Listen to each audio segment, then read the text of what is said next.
आज से चैत्र नवरात्र की शुरुआत हो रही है। आज से भारतीय नववर्ष का भी आरंभ हो रहा है। इस बार विक्रम संवत 2082 शुरू हो रहा है। इस समय मेरे सामने आपकी ढेर सारी चिट्ठियां रखी हुई है। कोई बिहार से हैं, कोई बंगाल से, कोई तमिलनाडु से हैं, कोई गुजरात से हैं। इनमें बड़े रोचक तरीके से लोगों ने अपने मन की बातें लिखकर भेजी है।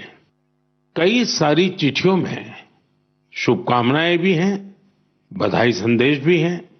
लेकिन आज मेरा मन करता है कुछ संदेशों को आपको सुनाऊं। सर्वारिगु युगादि हब्बद शुभाशय गड़ू। अगला संदेश है अंदरिकी उगादि शुभाकांक्षलु। अब एक और चिट्ठी में लिखा है संवसार पाड़व्यार्ची परबी। अगले संदेश में लिखा गया है गुड़ी पाड़वा निमित्त हार्दिक शुभेच्छा। हमारे एक साथी ने लिखा है एल्लावरक्कुम विशु आशम शगल। एक और संदेश है इनिये पुथांडु नल्लवाल थुक्कल। साथियों, आप ये तो समझ गए होंगे कि अलग अलग भाषाओं में भेजे गए संदेश हैं, लेकिन क्या आप इसकी वजह जानते हैं? यही तो वो खास बात है जो आज मुझे आपसे साझा करनी है।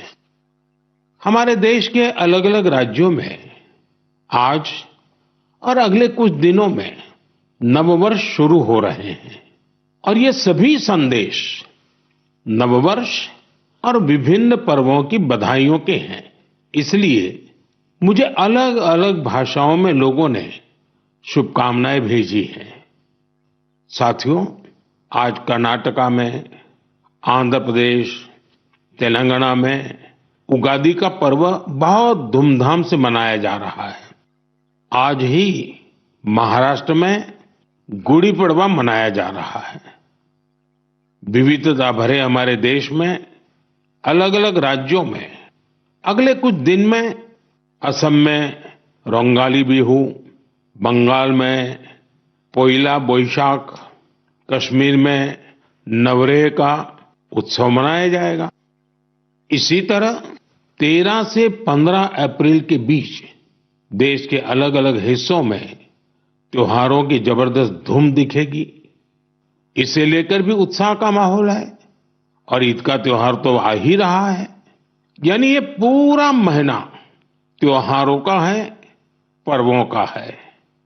मैं देश के लोगों को इन त्योहारों की बहुत बहुत बधाई देता हूं। हमारे ये त्योहार भले ही अलग अलग क्षेत्रों में हो, लेकिन ये दिखाते हैं कि भारत की विविधता में भी कैसे एकता पिरोई हुई है। इस एकता की भावना को हमें निरंतर मजबूत करते चलना है।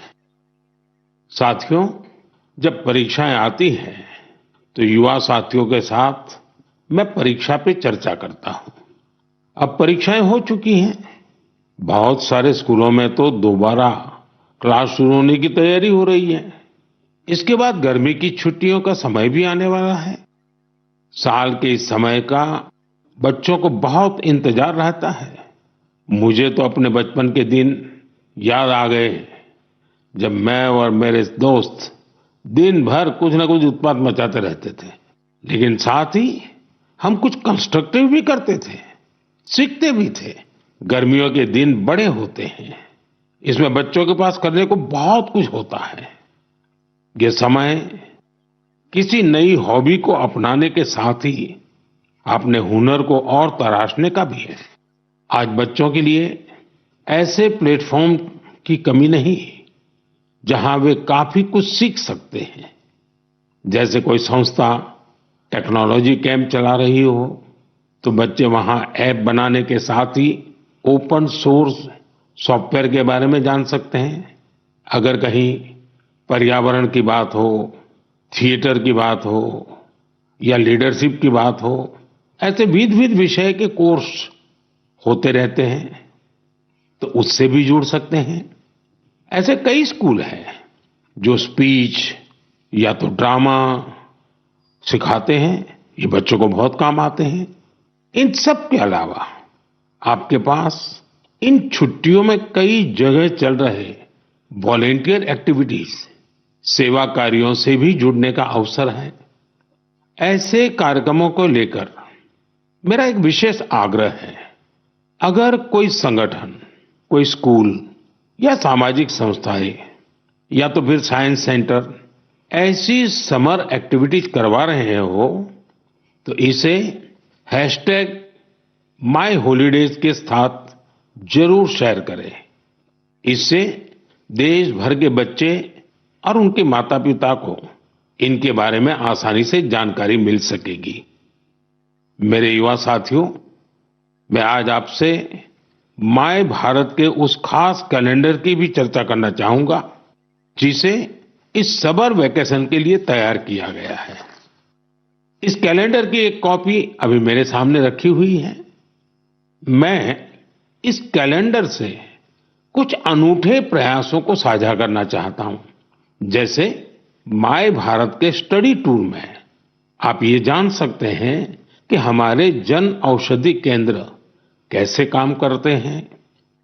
आप वाइब्रेंट विलेज अभियान का हिस्सा बनकर सीमावर्ती गांवों में एक अनोखा अनुभव ले सकते हैं। इसके साथ ही वहां कल्चर और स्पोर्ट्स एक्टिविटीज का हिस्सा जरूर बन सकते हैं। वहीं अंबेडकर जयंती पर पदयात्रा में भागीदारी कर आप संविधान के मूल्यों को लेकर जागरूकता भी फैला सकते हैं। बच्चों और उनके माता पिता से भी मेरा विशेष आग्रह है कि वे छुट्टियों के अनुभवों को #हॉलिडे मेमोरीज के साथ जरूर साझा करें। मैं आपके अनुभवों को आगे आने वाली मन की बात में शामिल करने का प्रयास करूंगा। मेरे प्यारे देशवासियों, गर्मी का मौसम शुरू होते ही शहर शहर, गांव गांव पानी बचाने की तैयारियां भी शुरू हो जाती हैं। अनेक राज्यों में वाटर हार्वेस्टिंग से जुड़े कामों ने, जल संरक्षण से जुड़े कामों ने नई तेजी पकड़ी है। जल शक्ति मंत्रालय और अलग-अलग स्वयंसेवी संस्थाएं इस दिशा में काम कर रही हैं। देश में हजारों कृत्रिम तालाब, check dam, borewell recharge, community soakpit का निर्माण हो रहा है। हर साल की तरह इस बार भी कैच द रेन अभियान के लिए कमर कस ली गई है। ये अभियान भी सरकार का नहीं बल्कि समाज का है, जनता जनार्दन का है। जल संरक्षण से ज्यादा लोगों को जोड़ने के लिए जल संचय जन भागीदारी अभियान भी चलाया जा रहा है।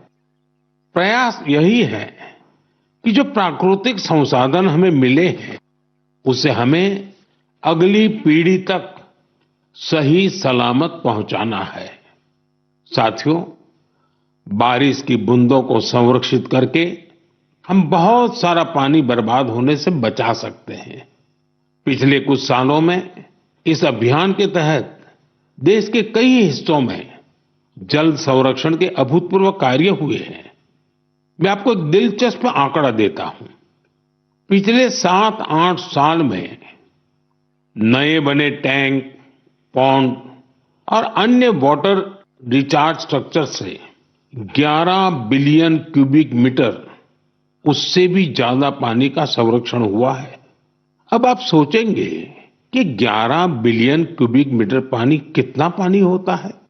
साथियों, भाखड़ा नांगल बांध में जो पानी जमा होता है उसकी तस्वीरें तो आपने जरूर देखी होगी। ये पानी गोविंद सागर झील का निर्माण करता है। इस झील की लंबाई ही 90 किलोमीटर से ज्यादा है।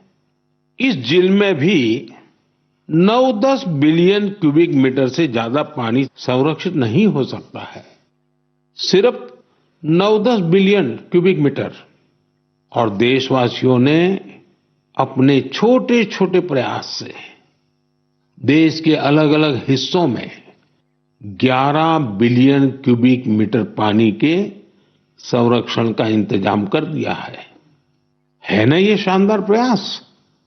साथियों, इस दिशा में कर्नाटका के गडक जिले के लोगों ने भी मिसाल कायम की है।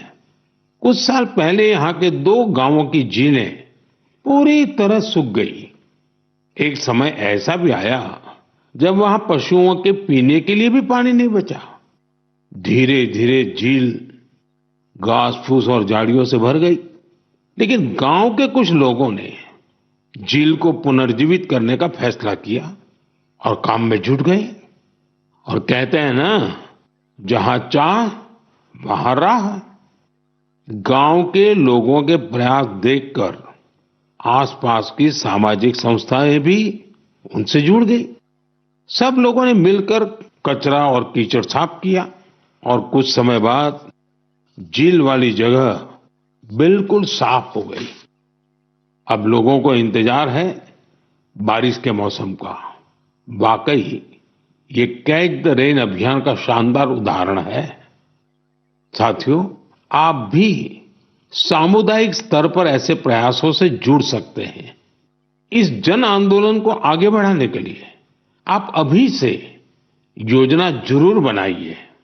और आपको एक और बात याद रखनी है, हो सके तो गर्मियों में अपने घर के आगे मटके में ठंडा जल जरूर रखिए। घर की छत पर या बरामदे में भी पक्षियों के लिए पानी रखिए। देखिएगा, ये पुण्य कार्य करके आपको कितना अच्छा लगेगा। साथियों, मन की बात में अब बात हौसलों के उड़ान की, चुनौतियों के बावजूद जज्बा दिखाने की। कुछ ही दिन पहले संपन्न हुए खेलो इंडिया पैरा गेम्स में एक बार फिर खिलाड़ियों ने अपनी लगन और प्रतिभा से सबको हैरान कर दिया। इस बार पहले से ज्यादा खिलाड़ियों ने इन खेलों में हिस्सा लिया। इससे पता चलता है कि पैरा स्पोर्ट्स कितना पॉपुलर हो रहा है। मैं खेलो इंडिया पैरा गेम्स में हिस्सा लेने वाले सभी खिलाड़ियों को उनके शानदार प्रयासों के लिए बधाई देता हूं। हरियाणा, तमिलनाडु और यूपी के खिलाड़ियों को पहला, दूसरा और तीसरा स्थान हासिल करने के लिए शुभकामनाएं देता हूं। इन खेलों के दौरान हमारे दिव्यांग खिलाड़ियों ने 18 राष्ट्रीय रिकॉर्ड भी बनाए, जिनमें से 12 तो हमारी महिला खिलाड़ियों के नाम रहे। इस बार के खेलो इंडिया पैरा गेम्स में गोल्ड मेडल जीतने वाले आर्म रेसलर जॉबी मैथ्यू ने मुझे चिट्ठी लिखी है। मैं उनके पत्र के कुछ हिस्से को पढ़कर सुनाना चाहता हूं। उन्होंने लिखा है, मेडल जीतना बहुत खास होता है, लेकिन हमारा संघर्ष सिर्फ पोडियम पर खड़े होने तक सीमित नहीं है। हम हर रोज एक लड़ाई लड़ते हैं। जीवन कई तरीके से हमारी परीक्षा लेता है। बहुत कम लोग हमारे संघर्ष को समझ पाते हैं। इसके बावजूद हम साहस के साथ आगे बढ़ते हैं। हम अपने सपनों को पूरा करने में जुटते हैं। हमें ये विश्वास रहता है कि हम किसी से कम नहीं है। वाह, जॉबी मैथ्यू, आपने कमाल लिखा है, अद्भुत लिखा है। इस पत्र के लिए मैं आपका आभार व्यक्त करता हूं। मैं जॉबी मैथ्यू और हमारे सभी दिव्यांग साथियों से कहना चाहता हूं कि आपके प्रयास हमारे लिए बहुत बड़ी प्रेरणा है। साथियों, दिल्ली में एक और भव्य आयोजन ने लोगों को बहुत प्रेरणा दी है, जोश से भर दिया है। एक इनोवेटिव आइडिया के रूप में पहली बार फिट इंडिया कार्निवल का आयोजन किया गया। इसमें अलग अलग क्षेत्रों के करीब 25,000 लोगों ने हिस्सा लिया। इन सभी का एक ही लक्ष्य था, फिट रहना और फिटनेस को लेकर जागरूकता फैलाना। इस आयोजन में शामिल लोगों को उनके स्वास्थ्य के साथ साथ पोषण से जुड़ी जानकारियां भी मिली। मेरा आग्रह है कि आप अपने क्षेत्रों में भी इसी तरह के कार्निवल का आयोजन करें। इस पहल में माय भारत आपके लिए बहुत मददगार बन सकता है। साथियों, हमारे स्वदेशी खेल अब पॉपुलर कल्चर के रूप में घुल मिल रहे हैं। मशहूर रैपर हनुमान काइंड को तो आप सभी जानते ही होंगे। आजकल उनका नया सॉन्ग रन इट अप काफी फेमस हो रहा है। इसमें कलारियापट्टू, गतका और थांग ता जैसी हमारी पारंपरिक मार्शल आर्ट्स को शामिल किया गया है। मैं हनुमान काइंड को बधाई देता हूं कि उनके प्रयास से हमारी पारंपरिक मार्शल आर्ट्स के बारे में दुनिया के लोग जान पा रहे हैं। मेरे प्यारे देशवासियों, हर महीने मुझे माईगोव और नमो ऐप पर आपके ढेरों संदेश मिलते हैं। कई संदेश मेरे मन को छू लेते हैं तो कुछ गर्व से भर देते हैं।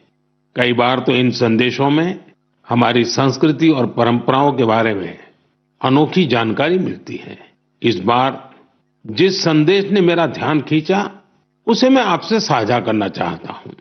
वाराणसी के अथर्व कपूर, मुंबई के आर्यश लिखा और अत्रेय मान ने मेरी हाल की मॉरिशस यात्रा पर अपनी भावनाएं लिखकर भेजी है। उन्होंने लिखा है, इस यात्रा के दौरान गीत गवई की परफॉर्मेंस से उन्हें बहुत आनंद आया। पूर्वी उत्तर प्रदेश और बिहार से आए बहुत सारे पत्रों में मुझे ऐसी ही भावुकता देखने को मिली है।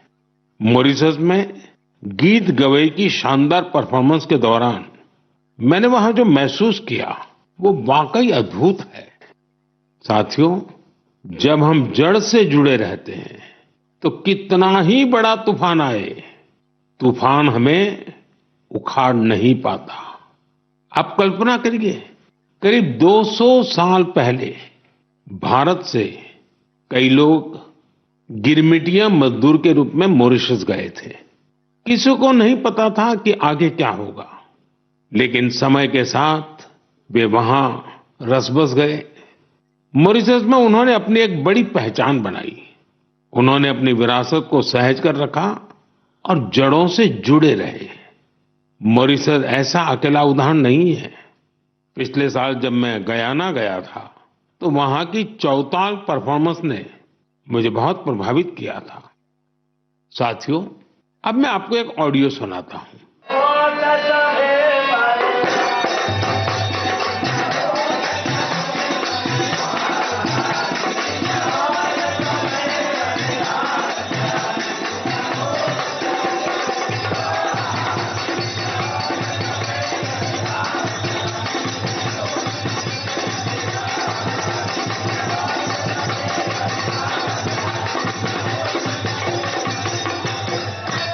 आप जरूर सोच रहे होंगे कि ये तो हमारे देश के किसी हिस्से की बात है, लेकिन आपको यह जानकर हैरानी होगी कि इसका संबंध फिजी से है। यह फिजी का बहुत ही लोकप्रिय फगवा चौताल है। ये गीत और संगीत हर किसी में जोश भर देता है। मैं आपको एक और ऑडियो सुनाता हूं।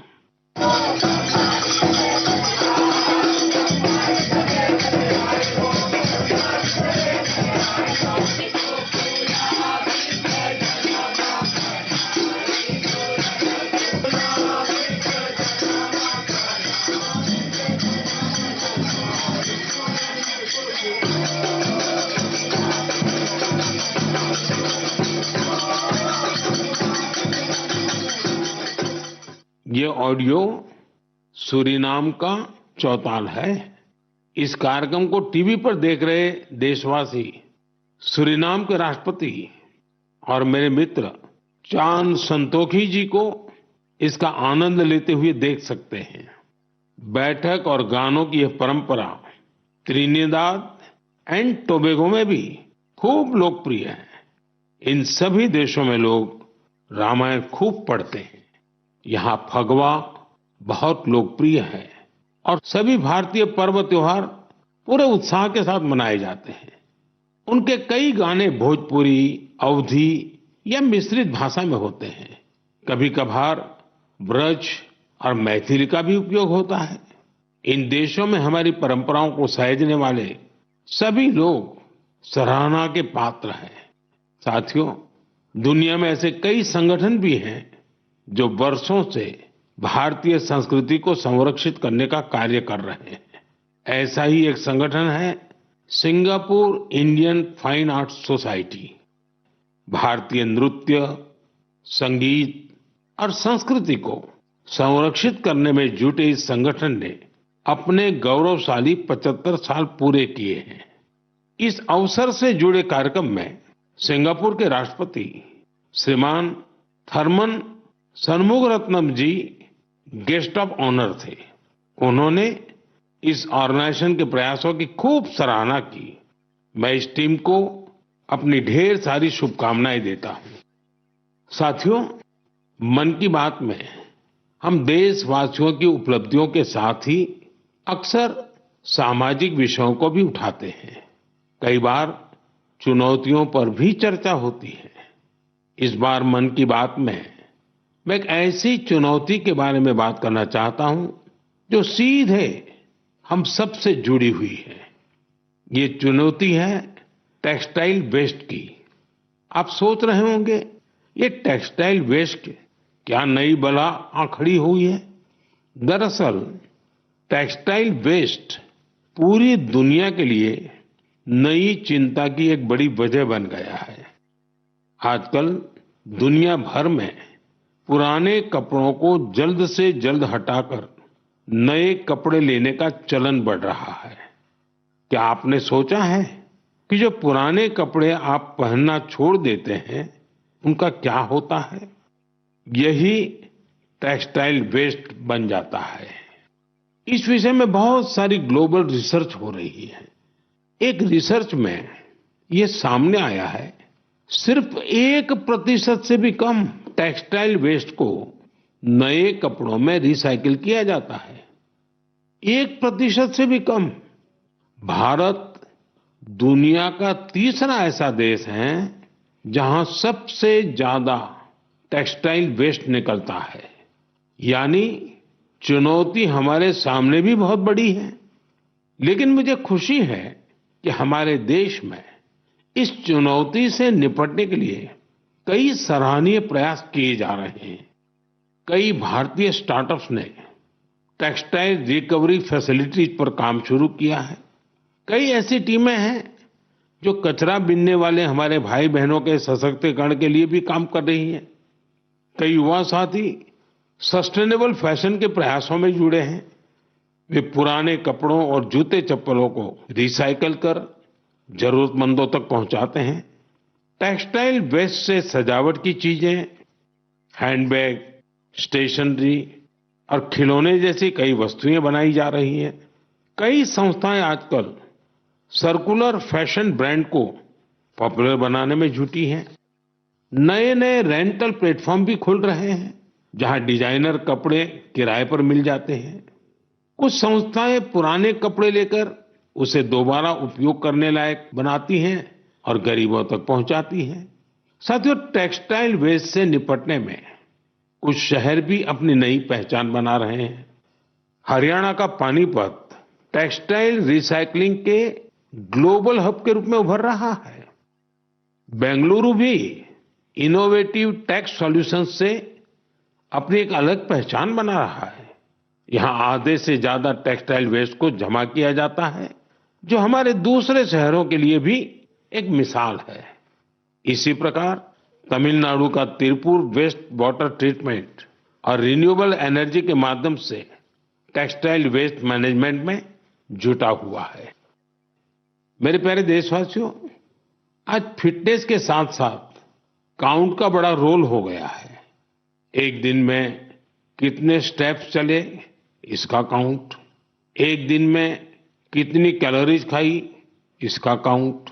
कितनी कैलोरीज बर्न की, इसका काउंट। इतने सारे काउंट्स के बीच एक और काउंटडाउन शुरू होने वाला है, इंटरनेशनल योगा डे का काउंटडाउन। योग दिवस में अब 100 दिन से भी कम समय रह गया है। अगर आपने अपने जीवन में अब तक योगा को शामिल नहीं किया है तो अब जरूर कर लीजिए।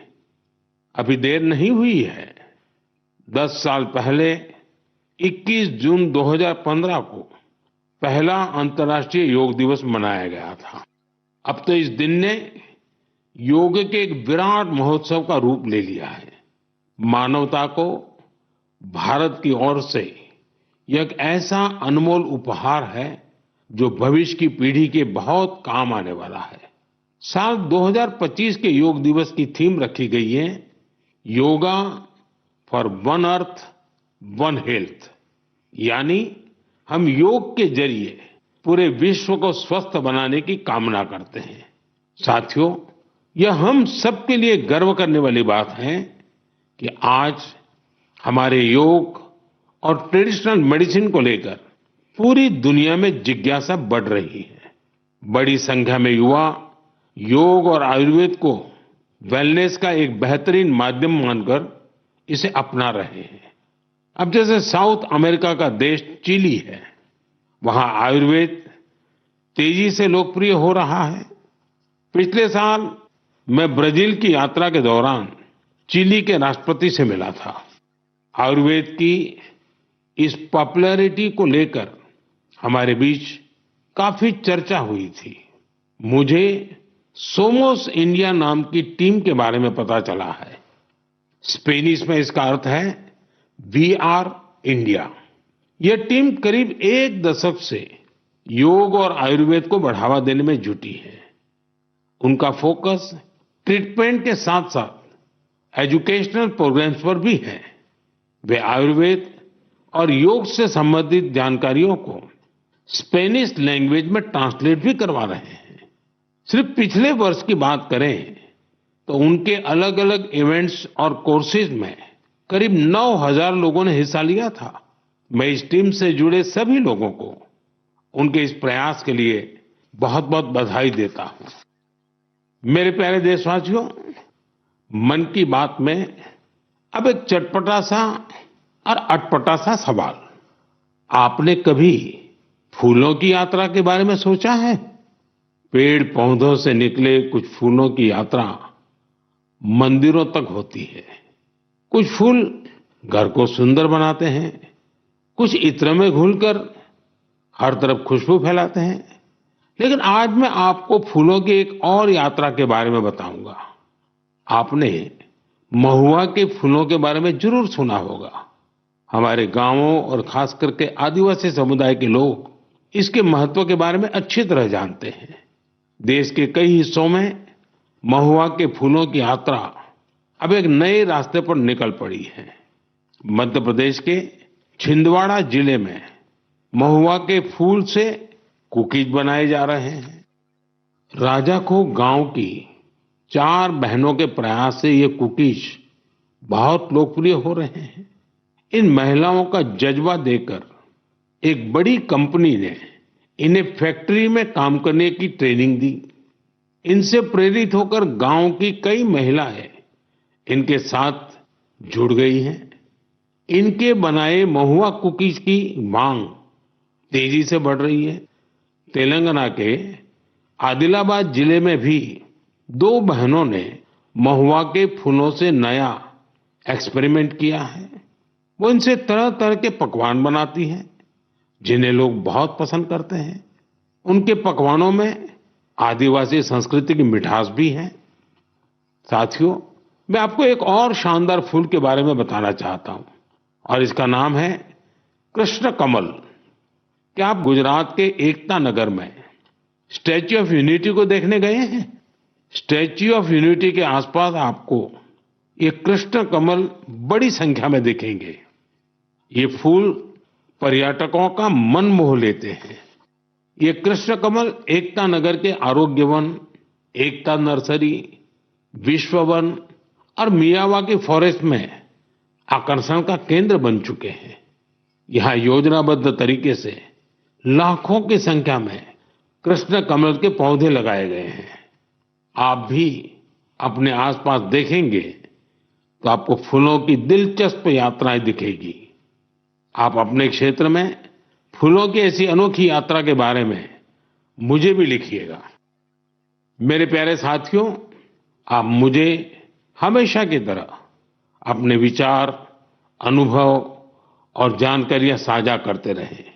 हो सकता है आपके आसपास कुछ ऐसा हो रहा हो जो सामान्य लगे, लेकिन दूसरों के लिए वो विषय बहुत रोचक और नया होगा। अगले महीने हम फिर मिलेंगे और देशवासियों की उन बातों की चर्चा करेंगे जो हमें प्रेरणा से भर देती हैं। आप सबका बहुत बहुत धन्यवाद। नमस्कार।